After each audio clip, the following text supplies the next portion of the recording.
everyone, my name is Aura Manstri. Today I am going to talk about capital allocation framework. What is capital allocation? Capital allocation means distributing and investing in companies' financial resources in ways that will increase its efficiency and maximize shareholders' returns. It is about where and how the company's capital is distributed, and it is done by the company's CEO.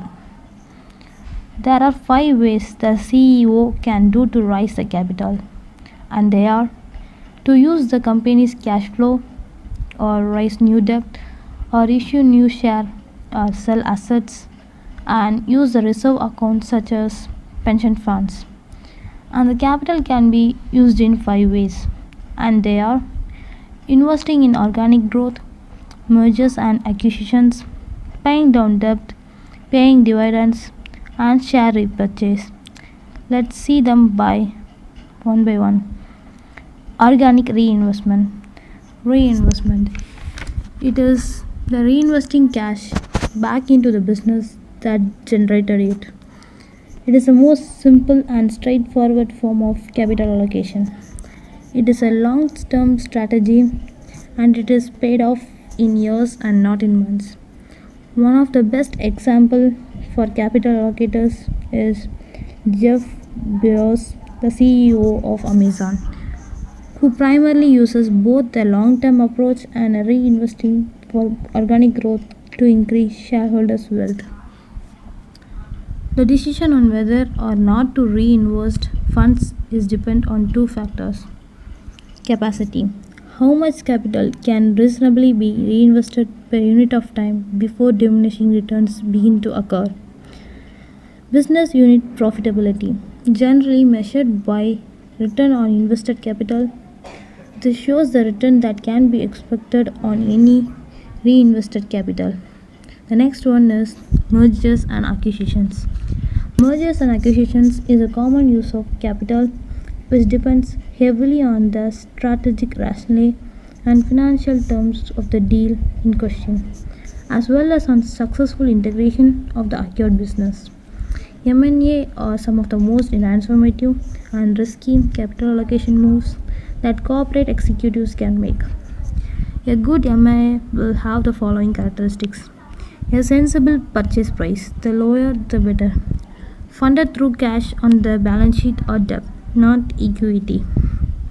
The next one is paying down debt. Of all capital allocation techniques that corporate executives employ, debt repayment are certainly the most predictable. This is primarily because the return on repaid debt is known in advance. Just because debt repayments are the predictable capital allocation strategy does not mean that they are an attractive capital allocation strategy. Corporations have great opportunities to build shareholder value by issuing debt when interest rates are low. It can make sense to take advantage of low interest rates and use funds from cheap debt to invest in higher expected return opportunities. The strategy will be discussed in the following two sections. Paying dividends. It is a payment shareholders receive from the company's earning. When a company is profitable, they either reinvest or distribute those profits to shareholders in the form of dividends. They are valued by shareholders as they offer them a cash return on their investment. It should be noted that dividends are tax inefficient method for generating total returns. This is because dividends are taxed twice. First at the cooperative level and at personal level. The last one is share repurchase. Share repurchase, which is also called share buybacks, are likely the most misunderstood capital allocation policy adopted by corporate managers. They are also one of the most powerful if executed properly. Share repurchases occur when a company buys back its own shares, reducing the number of shares outstanding.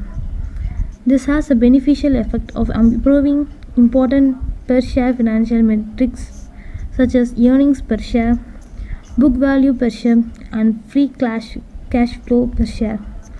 With that said, the impact of share repurchases is completely dependent on the price that the company pays for its shares.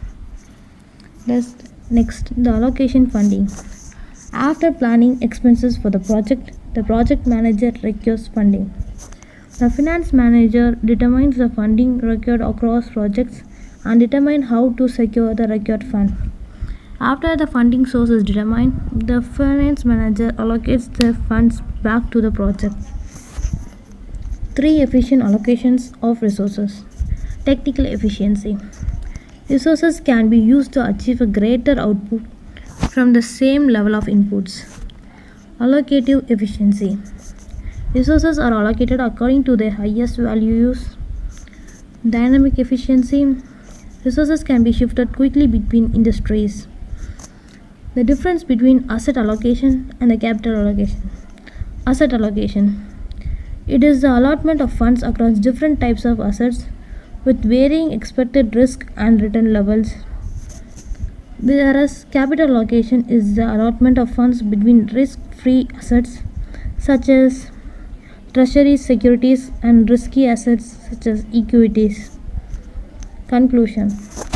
The executive management and board directors are expected to review their company's balance sheets and consider how cash positions, debt, and equity can be blended to achieve respectable returns for the investors and sustainability for the company while maintaining a sufficient level of capitalization and liquidity to provide a cushion against foreseeable risks. This provides a foundation for company capital allocation decisions relating to how company cash flow are allocated between capital spending, debt repayment, dividends, share buybacks, and other investment in non-strategic assets that may not be core to the company's own business or sectors. Thank you.